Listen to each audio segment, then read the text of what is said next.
quite a lot of work with SMEs and small agile development companies who are trying to also break into that market. Superb. Thanks, Kelvin. And from Sweden, assuming we can still hear him, is Magnus Josephson, who's very well known in the Nordic countries as a published author and expert, conference speaker on working with the public sector. Magnus, do you want to describe that a bit more accurately? Thanks, John. The advantage of this forum is that people can't see me blushing now after this magnificent description of me. Well, yes, I work as a public procurement consultant both for buyers and sellers, and mainly in the IT sector. So I both do public procurement sometimes and also help companies sell to the public sector. Perfect. So let's get underway. This is timetabled to last roughly an hour. Rather than take up any space here myself, I'm just going to hand over to Kelvin to kick off, and he's going to talk to us about some of the characteristics of the current marketplace. Kelvin, over to you. Thanks, John. Yes, just to talk through and just to explain how the slides are going to be presented here. We've got a range of slides and topics to cover. So I'm not going to spend my time repeating the words that are on the screens in front of you, because I'm sure you're more than capable of reading that for yourself. What I actually want to talk to each of the slides, and I hope Maximus will do the same, is just some of the key points and the key learnings that we've had over the course of the last few years as the IT market in particular in the public sector, but also other parts of the public sector have changed. And I think the key three themes that we've got here are around the way in which, not just in the public sector, but mainly in the public sector, the buyers have become far more sophisticated than they used to. And what that generally means is that either through the use of client-side advice or through improvements in procurement practices, they have come to expect far more from their suppliers and to set far higher standards than they may have done in the past. And what that has tended to do is mean that the cost of bidding and the investment required to be successful has gone up, and also the difference between a really good provider and a less good provider has become more marked and more obvious. So the buyers become more sophisticated, they understand what the market really can offer, and then they obviously set their demands and their expectations accordingly. Another thing which has happened is the proliferation of service providers in the marketplace, and as the market has grown, the segmentation and the specialization in each industry and in each part of the public sector has meant that whilst you could be very successful, for example, within the healthcare and with the NHS market, that doesn't give you any rights or any particular ability to move over into other sectors and be within the public sector and be successful. And the final one, and I think this applies across all of Western Europe, including the UK, as everyone knows, there's a huge amount of pressure on public budgets, and most of you will read in the paper every day about the various economic crises that governments in Europe are facing. And that has resulted in a lot of work by government purchasing agencies to try and find more efficient ways of getting to market. And as a result, things that used to work, say 5 or 10 years ago, no longer work because the actual routes to market, the framework agreements, or the procurement procedures that people use have changed. So that's the context, and the public sector market as a whole was an incredibly confusing and difficult place to operate in to begin with. So I guess the question really then is, how can we win in this marketplace, and what does it take to be successful? So before we go into some of the answers on that, I just want to go into a quick poll, and John, I'd be grateful if you could fire that up. So a quick survey question for those of you who are on the line, which is self-evident, which is, how much does the UK government actually spend per annum on IT? And I'll just give that a minute or two for people to make their minds up. Click on one of those 4 options and decide which of those they think is the most likely answer.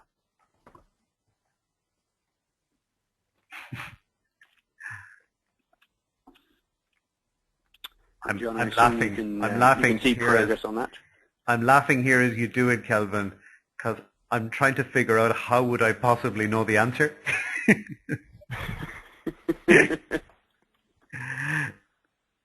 All right, you let us know when you want to close the poll. I think everyone's probably voted at this stage. Yep. Okay. Well, if you'd be good enough, John, just to close that one down, and then we'll see what the results are. I'm not sure, John. Can you just is the results visible from your perspective? Let's try that. There we go. Great. So we've got obviously a full spread around there from 14 to 15 billion up to 17, and a fair chunk don't know. That's good. Good. And obviously this is one of these questions that I guess you either know it or you don't. But in this case, what's interesting is that the government themselves don't know. So, John, if you could take us on to the next slide. Yeah. Yeah. Here we go. So the reality on the ground is that any one of those answers would have been equally good, because the government themselves don't really know how much they spend on public sector IT. There are quite a number of different industry sources and pieces of analysis that have been undertaken either by the Cabinet Office and the Treasury themselves, or have been carried out by independent market analysts.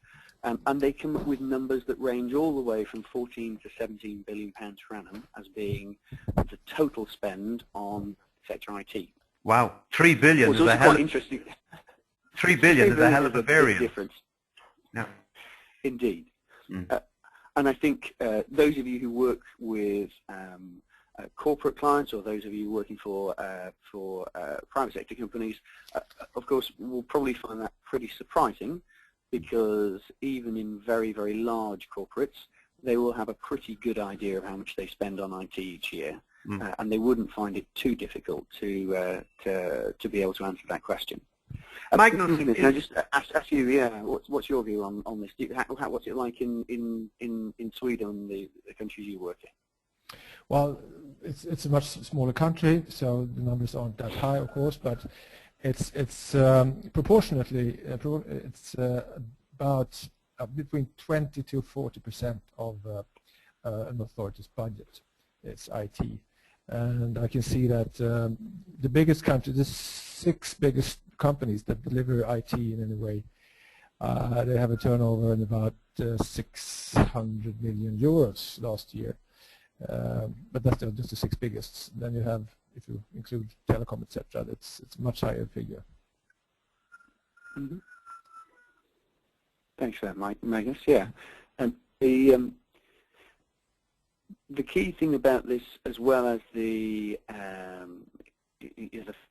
government itself doesn't really know how much it spends on IT, is that even in the times of austerity which we've all been living through over the course of the last, I say 2-3 years, it now seems like a very long time, the actual data that we've been able to collate, and different market analysts have been able to collate, suggests that the trend, whilst it's certainly not growing in public sector IT, isn't a pattern of steep decline or a pattern of a kind of a real sort of serious and severe recession.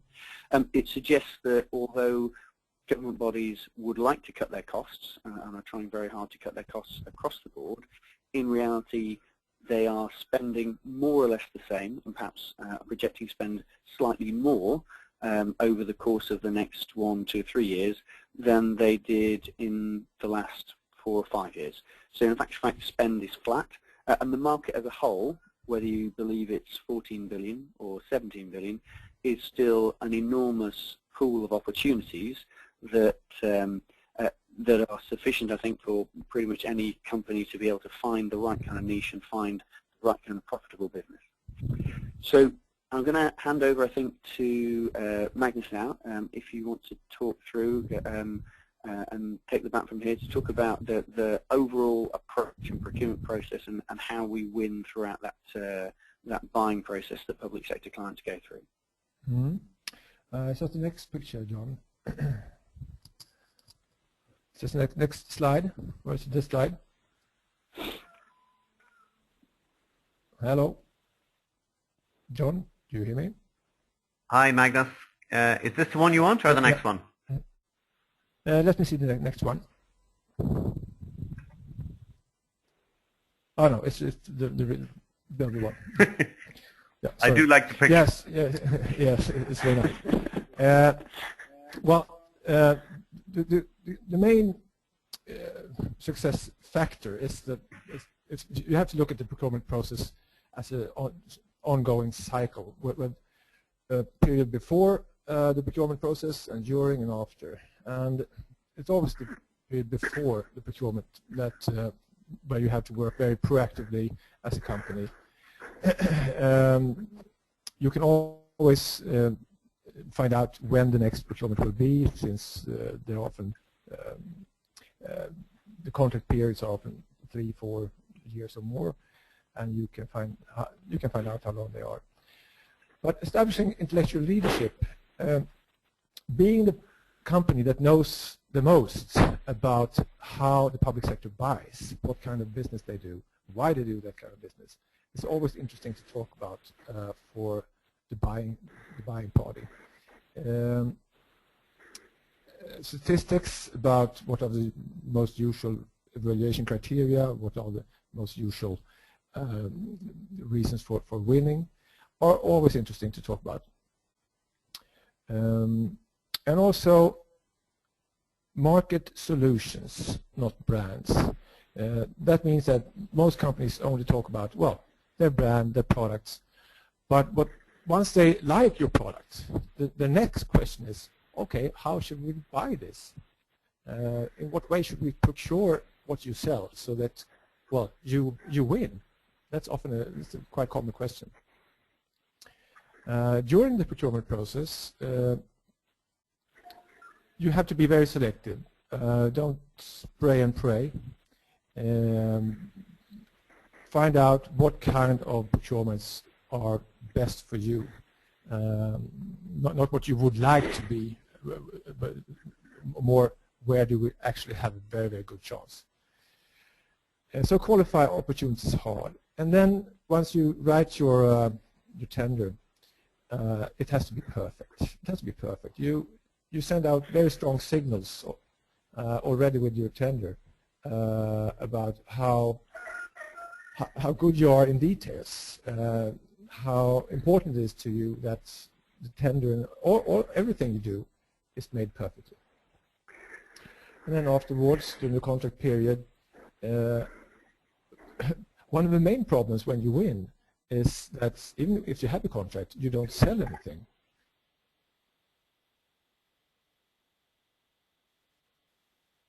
There is a new agreement.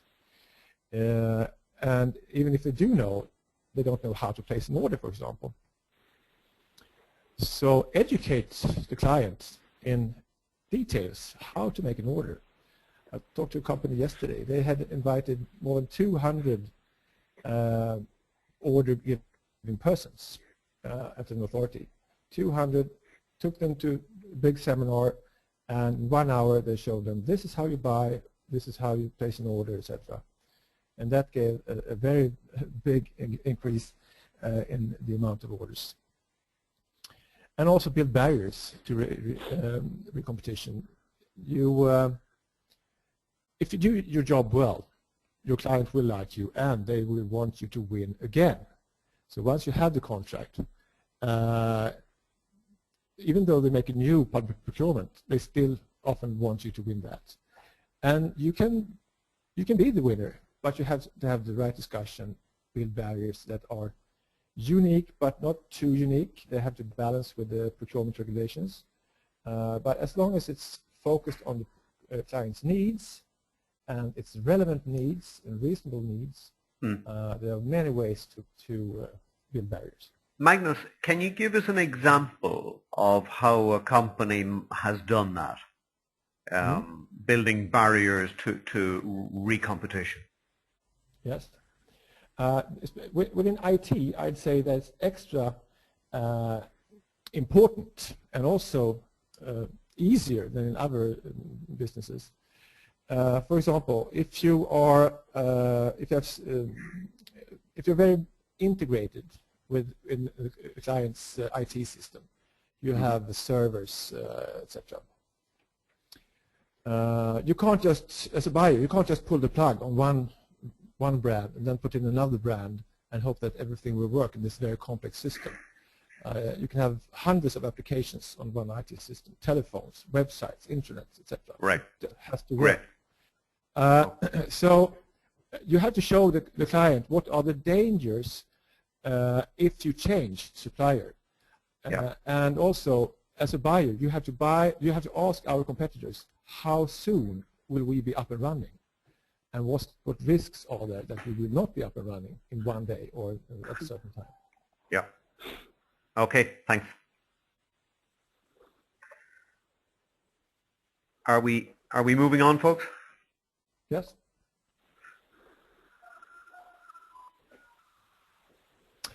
Okay. One of the reasons that we held this seminar is that I think that I know that most of the sales meetings are a waste of time for both parties, and the main reason is that it doesn't affect the decisions that the client would make in the upcoming procurement. So you have to market solutions to common client problems. One way of doing that has been very successful for some companies, bigger companies. If you are big, your unique value is that you are big, so you have to market that. Why have 10 different contracts, one on printers, one on screens, one on service, when you can have one contract for everything? Instead of making 10 procurements, make one procurement. And that has been very successful in more and more cases now. So Magnus, it's Calvin.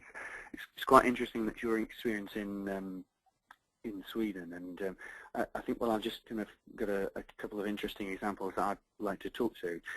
For those who are attendees, I don't know, John, is the question functionality switched on the webinar? Mm-hmm. John, are you there? Let me just check that. Well, I believe. Yep. It's switched on. I just like to give a little story about my own experience about this. But for those of you who aren't attending, what I encourage and ask you to do is happy to get interactive in the discussion. So if there are specific questions that come into your mind as we go along the process, then please do feel free to type those into the question section on the webinar, and either Magnus or I or John will try and pick up and answer those as we go through. But this thing about the majority of time that is spent on pre-sales activity and client meetings being wasted, it is absolutely my own experience. And if I can use an example with a small network of software firms called the Agile Delivery Network that I did quite a lot of work with over the last 18 months or so, we went through an exercise to try to promote really some quite small software development projects to certain buyers within the Department for Business Innovation Skills and also in the Cabinet Office. And I counted up the deal between myself and Andy DeVale, who's one of the founders of that network, and a few others, is we had in total some 20 meetings over the course of 6 months with a number of really quite senior civil servants. And over the course of that time, we had a huge amount of really positive engagement, feedback, and discussion, but we got no business. And the reason we got no business was because what's important for a public sector buyer in the planning process is to understand the market, but often they don't actually have a mechanism for buying, and often they don't have the budget, because the exercise of pre-sales and planning is as much about them making a business case for the money they need rather than working out who they're going to spend their money with. And so the lesson for me really is to be very, very cautious and very, very selective about the number of meetings and the route that you take into a particular part of the public sector, and be aware that the agenda of the client is to understand the market, and they don't have quite the same value that they'll place on the time spent thinking about the requirements that we would have on the time we spend pursuing the business. So a lot of this stuff is really useful, interesting chat, but it doesn't result in the kind of progress through a sales cycle or a sales pipeline that we need if we're going to be making efficient use of our time. So that's certainly my experience, and I think, Magnus, your lesson there about marketing solutions and whole products rather than brands is also important, because the other attribute which many public sector buyers have is that whilst they have a good understanding of their own internal department or their own internal teams, they often don't have a very good understanding of the market or what specific products are out there.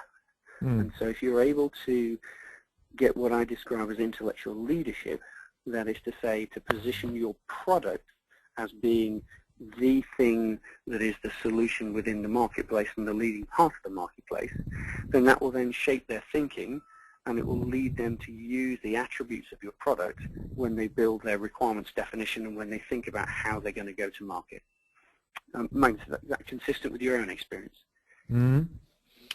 Yes, but in IT, it's often very sensitive to name brands in the procurement documents. So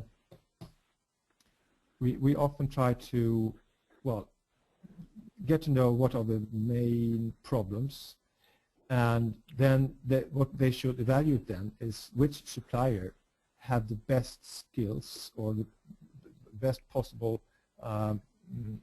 will be the best possible supplier to solve that problem. So sort of measure the possibility of solving the problem. That is the evaluation criteria.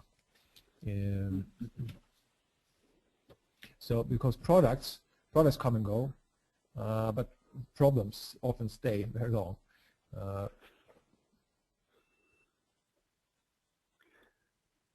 Yeah. Thanks for that, Magnus. John, are you okay to move on to the next slide? So I'm going to pick up on this one just to talk through a specific case study about how doing what I call establishing intellectual leadership in the pre-procurement phase is critical, or how in this particular instance that enabled a new entrant into, a relative new entrant into the market to win a really major contract in the defence sector. And whilst you might say Boeing can't possibly be a new entrant in the defence sector, if I explain the context, is the MOD were in the process of thinking about how to manage their logistics IT systems. So they had conservatively somewhere between 250 and 350 software applications that supported different parts of their supply chain, and they didn't work very well together. So there's a clear need to put in place some way of rationalizing and simplifying the actual IT that supported the logistics and the supply chain. And this is a market that typically would be dominated by the major systems integrators, companies like EDS, IBM, CSC, and others. So we would have expected, and most commentators would have expected, that one of those 3 or 4 major SIs would have won that contract, because that's exactly the kind of work that they do. Boeing managed to displace them, and it did this by establishing a position with the client's mind that had a really clear strategic vision for what the solution to their problem was, and really just winning the argument, the hearts and minds battle with the civil servants before the procurement had even started. So that throughout the procurement process, the question was who knows the end-to-end military logistics process, not who has the capability, who has necessarily the data centers or the people with the right skills, but to say this competition is about this particular single issue. And because they established that position of leadership before the procurement had begun, they were able to put a case that really overcame all of the areas of weakness that they might have otherwise been seen to have. So again, to put some context in it, Boeing at the time that they were bidding had only about 250 people, employees within the UK, whereas, for example, EDS would have something closer to about 14,000. And similarly, Boeing had relatively few people with true IT and applications development skills and expertise within the UK, albeit that they have plenty in the US, whereas EDS, IBM, and CSC, as many of you will know, had a huge capability that should have given them a competitive advantage. But because the intellectual leadership of the process had been established before the procurement started, they were able to win through, and good for them, well done, they did a really good job. They were able to actually win that competition and secure the subsequent contract. Kelvin, Dominic has asked, speaking of competitive advantage, Dominic has asked a very interesting question.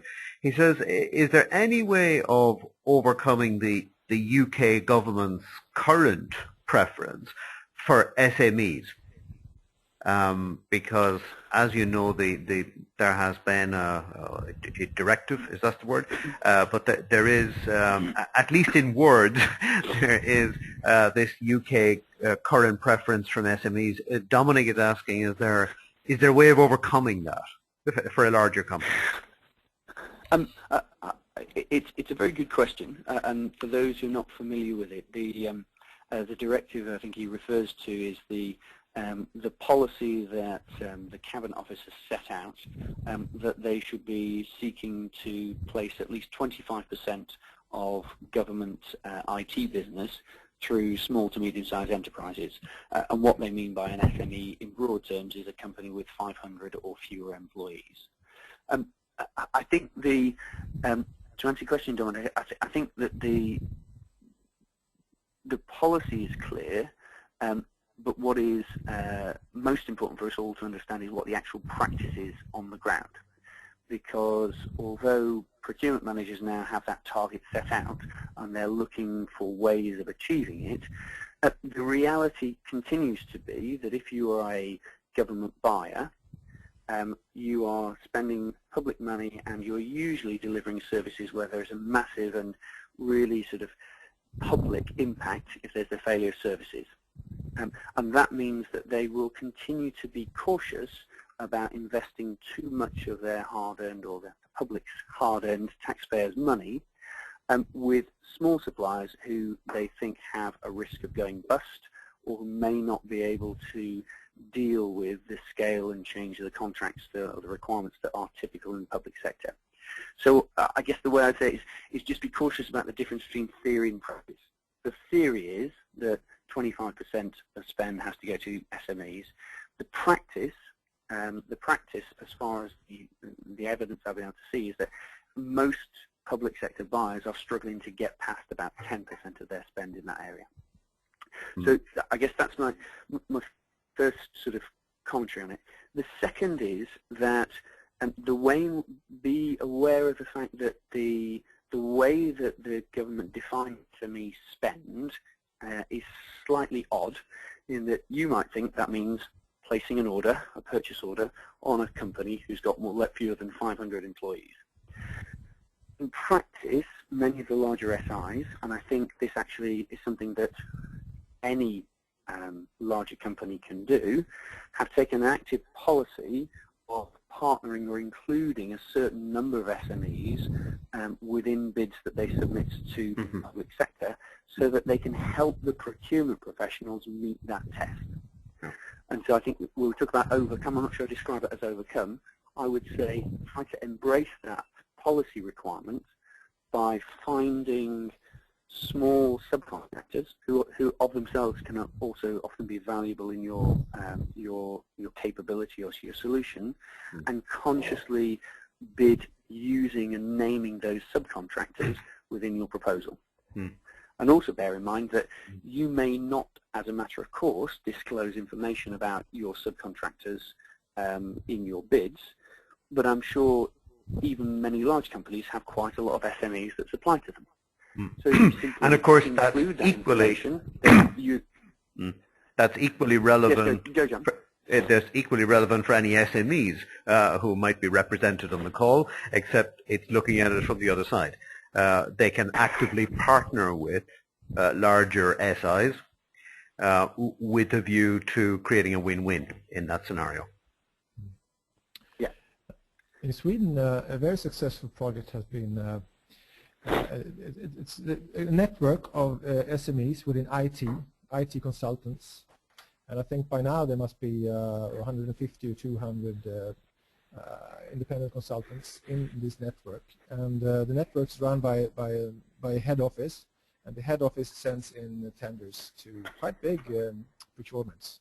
And they have won several major contracts in this way. Okay. So, again, partnership. Yes, yes. But also, I completely agree with you, Kelvin. You have to look at this from the buyer side.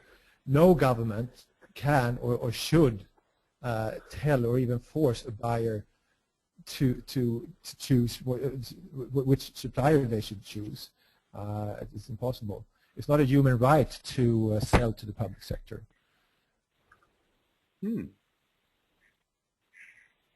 Sorry, that was accidental. Are we ready to move on, or do you want to go back? Quite, I think perfect timing, John. Perfect timing. So, Magnus, do you want to pick up the baton from here? Oh yeah, sure. If you can move on to 2 pictures, because the next one we already talked about.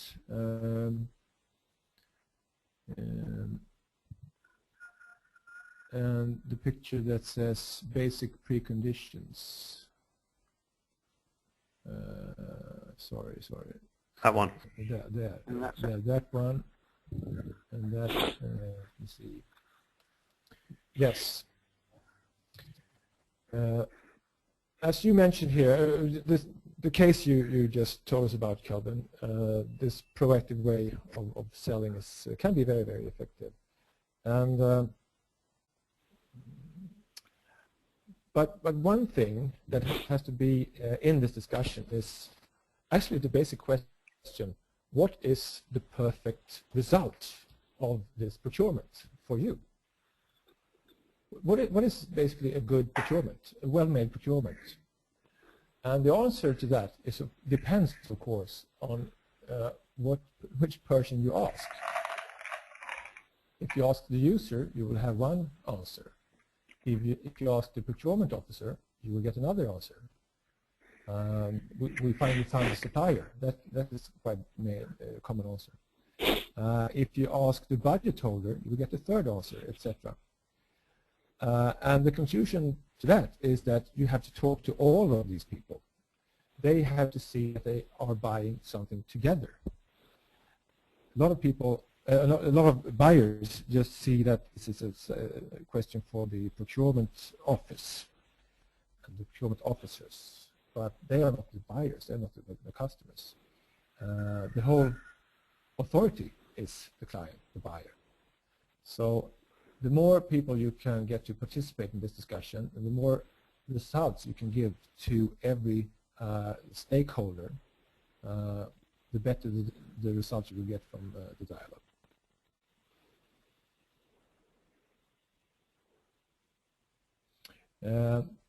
Another thing that I think your case showed very well is you have to be very clear with what are the goals. You have to ask what are the goals for you, what are the results you want to see in 3, 4, 5, 10 years after this contract has landed. If you don't have a clear goal for the procurement, you don't know what the right result is.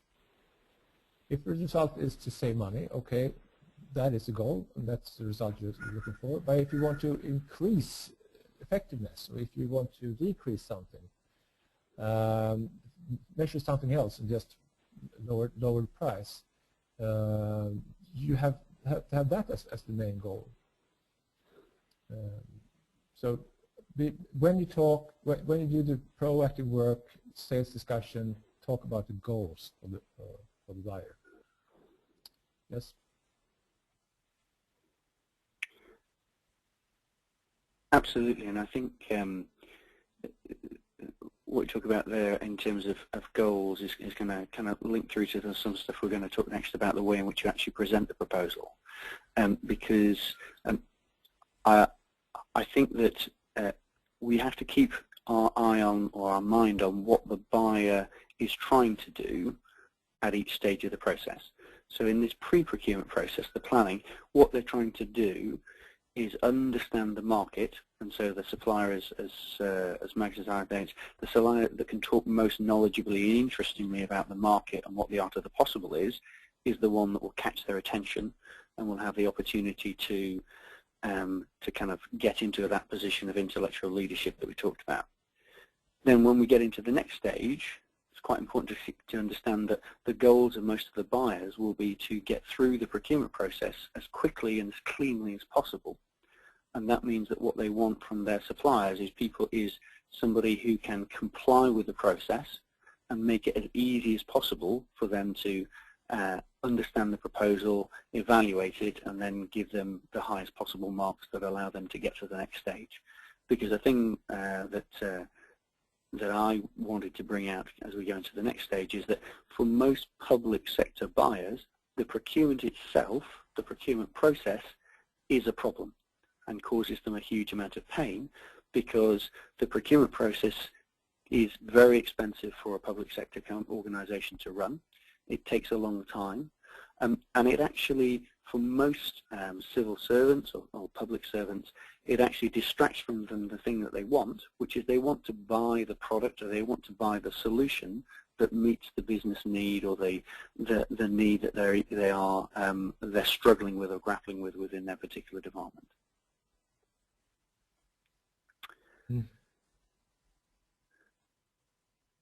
So John, you moved nicely onto there. Do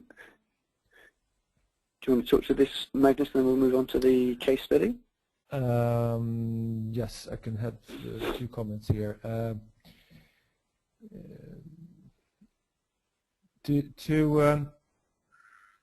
think just a few tips when you're at this very quite stressful moment of writing a tender. One of the first things you should do is just tell the authority that we will send in the tender. Once you've decided we will participate, tell that to the buyer. Hello, this is our company X. Company X will send in the tender. Because it's very frustrating when you're on the buyer side and you have no clue whether you are going to get the tender or not. Not until the last day you know that. And even though you get questions from the suppliers, they still don't tell you if they are sending in a tender or not. You can maybe assume that, but be clear in the communication from day one. We will, or maybe we will not participate, and tell them the reasons for that. That quite often it depends on certain demands that aren't very suitable for you. So please tell them that, because it doesn't have to be that they are evil or something. It's just that they don't know as much as you do about this business. Why is that important, Magnus, to tell them? Well, as a buyer, you're very uncertain of what suppliers will answer and what kind of answers you will get. And quite often, it's not until the last day when most of the tenders actually arrive that you can sort of lean back and say, "Oh, nice, we got a tender." And to leave the buyer uncertain of that for such a long time is totally unnecessary. Make them sure, hello, this is Company X, we will participate, we are very happy about this, and we will have some questions. And I think one of the other reasons why that's important is because many public sector buyers may include an enormous long list of requirements within the documents that they issue. And some of those requirements may result in you deciding to no bid. If you go back promptly and say, I'm not bidding for this particular reason, what can often happen is that the buyer will then look at what they've written in their documents and realize that actually it wasn't quite what they meant when they issued the document, and that they can issue a clarification that helps you to qualify back in and be able to bid and have a better position. So I think it kind of cuts both ways. Firstly, if you are intending to bid, telling them promptly and immediately that you will actually helps build a good relationship with the buyer and reassures them, because as Magnus said, there's a real worry if you're running a public procurement process that you might not get any bids. And secondly is if you are no bidding, by saying promptly and quickly why, you actually may well get the opportunity to enter into a proper dialogue, clarify it, and get the way in which the requirement has been issued clarified or slightly amended in a way that allows you to be comfortable with bidding. Yes, because it doesn't have to be the reason doesn't have to be that they don't want you to bid. It just Mm. they don't understand that it's not good demand for you. Mm-hmm. Very helpful. Any more of these little tips, Magnus? Practical tips on the procurement process itself? Mm. Well, to be successful in long term, you have to look at your organization for this, for the bid team. First of all, the management have to set time for this. This is not something that you can do on your weekends or nights or whatever. You do it, still do it in those times anyway. But the management have to understand that this is business. You have to put off time for doing this business. Mm. Once you have that, when you create the bid team, find out who's most suitable for which for the different roles that you have to have. Someone or a few people will be better at writing, other people will be better at quality control, project management, who is in charge and who owns the client if you win. My advice is that that person must participate in the work. Quite often there are two different persons that have been responsible for the bid and then for the client. So if you have a bid tender presentation, for example, I have heard too many times the key account managers saying, oh, I'm not really sure what you wrote in the tender, but this is how we would do this business. And they are out in 10 seconds, I can tell you. So a good process, a good role, the clear roles, and the management understanding. Yeah. Great. Thanks, Magnus. So we move on to a case study about how we win within the procurement process itself. And I'll preface this case study by saying that that we need always to think about what is happening on the buyer side of the fence. And what's happening on the buyer side of the fence during the procurement process is that they are going to receive a whole load of almost exclusively written proposals, and in order to comply with their internal regulations and rules, they have to mark those proposals in much the same way that your homework would have been marked by a teacher when you were at school. And so the way to think about winning in this phase is to think about it. I was using the metaphor of the Chinese civil servants entry exam. The winner of that process is almost always the person or the company who is able to write the best proposal, not necessarily the company that has the right product or the right solution, or even that has the best people and the best ability to deliver. So this phase is about producing and delivering perfect proposals. And by perfect, I mean proposals which are fully compliant with what they've asked for, that are written cleanly and without excessive additional boilerplate text, and also things which, to come back to my theme about intellectual leadership, proposals which really only major on a very small number of really clear benefits that have to be repeated throughout to help the evaluators understand why it is they should select your particular proposal. And the case study I'm just going to talk through is one that I was personally involved with at the Ministry of Justice a few years ago, where we were running a competition on the client side. I should say I was advising the MOJ rather than advising one of the bidders here. And we were running a competition to develop some case management software. In this particular case, the market was actually really quite limited. We'd done a lot of research, and it was clear that there were only really 3 contenders who were likely to be capable of delivering to the requirements. And so we had assumed that we were going to have a 3-horse race.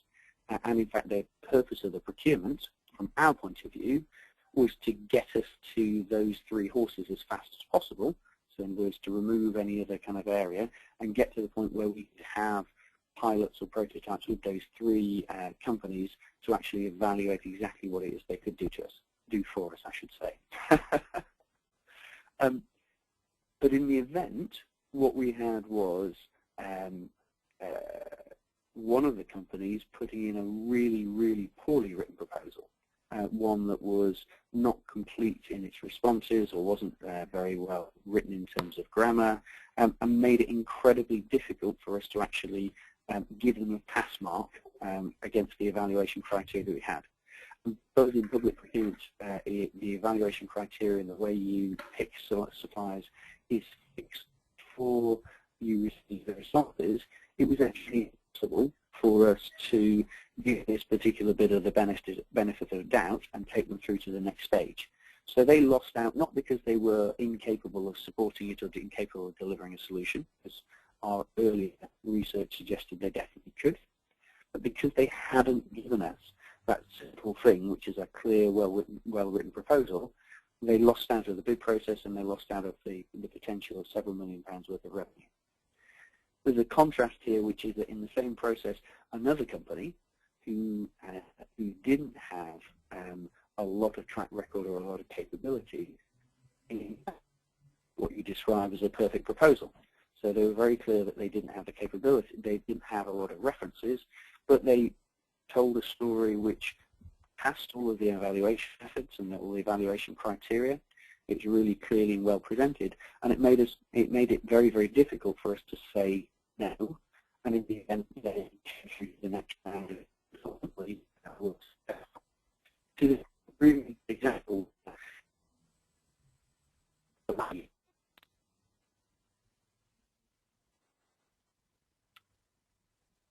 Hello. I think we are losing Kelvin. Kelvin, if you can hear Yes. me, I cannot hear you.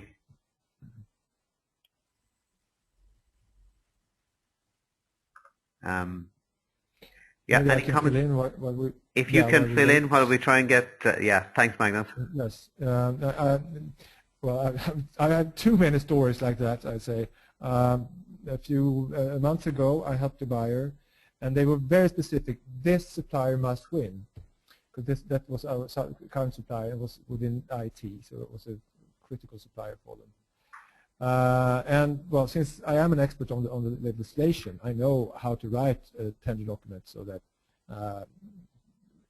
one supplier can get advantages against others. So we. Well, I can admit, we made a complete open goal for this supplier to just put in the ball. And the concept was that the more, since this was very critical services and products for within IT for the client, what we measured was the capability of reducing risk of any kind of faults within this IT system. So the supplier that was could reduce risk the most was the most suitable, which of course always is the current supplier. And the more you could get more points if you reduced risk. So all they had to do was to write how they would work to reduce risk. So we wanted to see a complete, step-by-step work from them in writing. What did they do? Well, all they wrote was, we guarantee that this will work, and this is our price. And any idiot can write that we guarantee something. That was what we wanted to avoid. We wanted them to show us, okay, but how do you avoid that risk? Unfortunately, they didn't understand that. So there was no way they could get the highest points. So they had an open goal, but they didn't even, they missed the ball actually, I'd say. So another supplier won. Fortunately, that was a very good alternative, so it all came out well. But it shows painfully clearly that it's really important to write a good tender. Doesn't matter how good you are, you have to sell it on the paper. Well, I also hear both in your story and in Kelvin's, Magnus, that it's important to really understand the evaluation criteria. Yes. Because I'm guessing they thought they understood it when they said we guarantee, but they didn't. Yes, exactly. So it's one thing to actually know what the evaluation criteria are in the Chinese exam. but it's also another to actually understand them. Exactly. Because the same words may not quite mean the same thing to you in the private sector, I'm guessing, that they mean in the public sector. Mm. That's exactly like that, John. And so one tip is once you get the tender documents, don't do as most companies do. They throw themselves over the specifications, the technical specifications. The first thing you must do is look at, do they have a clear goal with this procurement? What do they want as a result of this procurement? And then you go directly to the evaluation criteria. Because they tell you, how do you win this tender? Yeah. How can you clarify the evaluation criteria? I mean, what about no-talk rules and, it's all in the document, and, how do you advise your clients to deal with those rather difficult, restricted situations? You mean if you don't really understand the evaluation criteria? Yeah. Yeah. Well, you must always ask questions to the buyer, and you have a right to do that. According to the principle of transparency, they must answer your questions. But it's very important how you put these questions. You should do them as closed questions, meaning that they should only be able to answer you with a no or a yes. So, for example, we interpret this evaluation criteria that this factor will be a winning factor. Is that rightly understood, yes or no? Okay. Why so? Because our tendency is to ask open questions in the hope of eliciting more information. Yes, and that's of course the right way when you do your pre-tender work and you want to know things. But here it's quite common that the answer, if the questions are too open, it's quite common that the answer, read the documents. Right. Okay. Meaning, you idiot. So open questions in pre-tender, closed questions during the tendering process. Yes. Interesting. Kelvin, are you back? Yes, I'm back. So my apologies. I'm not quite sure what happened there, but it cut off in mid-flow. Yeah, no, I think that's absolutely right. And as Magnus is saying, is that the way in which public procurements can be run can give you the impression that everything is fixed and nothing can be discussed or debated. But in reality, both within the wider EU law and in each of the procedures, there is almost always room for clarification questions. Right. And clarification questions can actually allow you to do quite a lot to qualify, understand, and communicate with the buyer about what it is you're going to propose to them, right. and make sure that they understand that, or can tell you if that will be acceptable before the formal proposal lands on their desk. Right. Good. Mindful of time, folks. 5 minutes left. Shall we crack on? Yes. Sounds like a good plan. Mm-hmm. Should I take this one? Yes, that'd be good. Thanks. Thanks, Magnus. Yeah. Yep. Okay. Once you win, how can you get as quick a start as possible? When you get the decision that you are the winner, contact the contracting authority immediately and ask them what they would be interested in that you do before day one of the contract to make to make everything work as good as possible. You achieve several things with that. First, you make it well known that you are the winner, and you want to make it work as soon as possible. And then, once you're in the contract period, you must use that to prepare for the next competition. There will be a new competition, and that's where you can build barriers. So once you have won a public contract, you should actually not lose it anymore, because even though they make a new competition, you should have been able to make such a good go ahead the competitors, so that shouldn't lose the next one. Yes, John? Yep. Next one? Any more?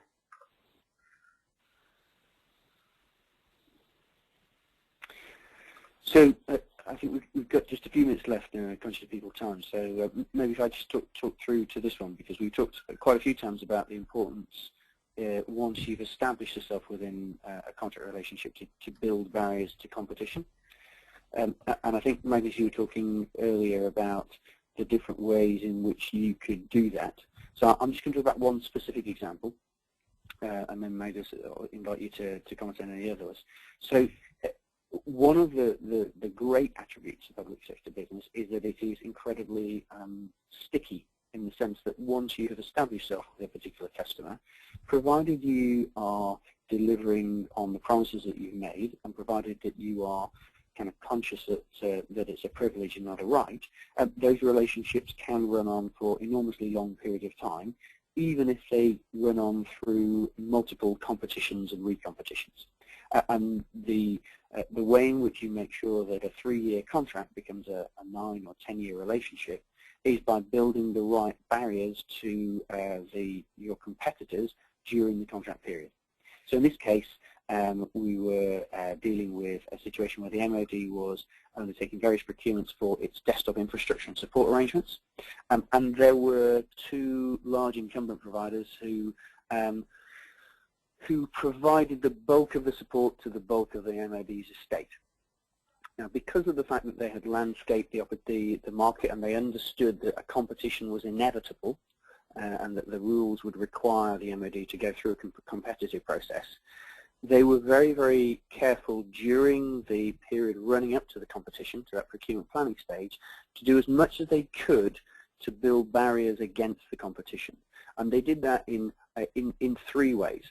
The first is that they actually built some of the prototypes of what they thought the MOD would need as part of the existing contract. And one can conceptually think of this as getting a level of product development funded within the existing contract for the bid that you're about to put forward when the procurement starts. And the great advantage, obviously, of that is that meant they had a head start, and they had also had the opportunity to test what it was they were going to offer before the procurement had even begun. The second thing that they did was that they went through and they highlighted to the MOD the cost of change. I think, Magnus, you mentioned before about the cost involved in moving from one service provider to another. So they made the discussion about the recompetition procurement to be about how much would it cost to change horses, to move all of these people over, to replace a lot of your operating systems and processes, and to change the way you do business, and all of the risk that then carried to the services that the military personnel were relying on. Scary story, and of course, if you happen to be the incumbent, it's a doubly scary story because, you know, it really highlights what we're up against, and what's really frightening is the 4 million cost at the end of that slide, which was in essence the wasted effort almost by 2 other consortia. John, can I also add why this is so important? Everybody understands that, but they have a very good number from Harvard Business Review, published a survey last year. They have asked more than 2,000 procurement officers and procurement management one question: do you want to change your supplier from one supplier to another? And how many in percent do you said no on that question? 50-50. 80% said no, I don't want to change supplier. Wow. But the problem is that they don't know how to keep that supplier. What should they ask for? How should they make a procurement that are good for the current supplier and also good for you as a buyer? Right. This gets even scarier. I think there's a whole new webinar there, folks, which is dealing with that from both sides of the fence. We're going to have to pause there simply because we're right up on time, and I know that 1 or 2 people will be leaving us. I have, I hope, posted the contact details of our 2 resident experts today. Real learning for me. I would have to say, you know, both some of the detailed points like open questions during the pre-tender process, closed questions, closed clarification questions during the actual tendering itself, really interested in that. Kelvin's point right at the beginning about the importance of intellectual leadership, almost, getting ahead of the pack, if you like, by being seen to be a voice in the marketplace. That really stood out as well. Contact details there. Sorry for the rather hasty finish, but we are slightly over time. And I appreciate that some of our audience will need to get on to other things. Many thanks, Magnus. Many thanks, Kelvin. And particularly for the stories and the experience that you brought to today's call. I think it's one thing to put up slides, but what really made the call real for me was the actual stories from your own experience, whether at Ministry of Justice or in Sweden, where you're dealing every day with some of the actual challenges of this. And the voice of experience really stood out on this session. Thanks to both of you. Wish you all a good weekend as well as a good day. Bye for now. Okay, thanks. Thank you, John. Okay, bye now.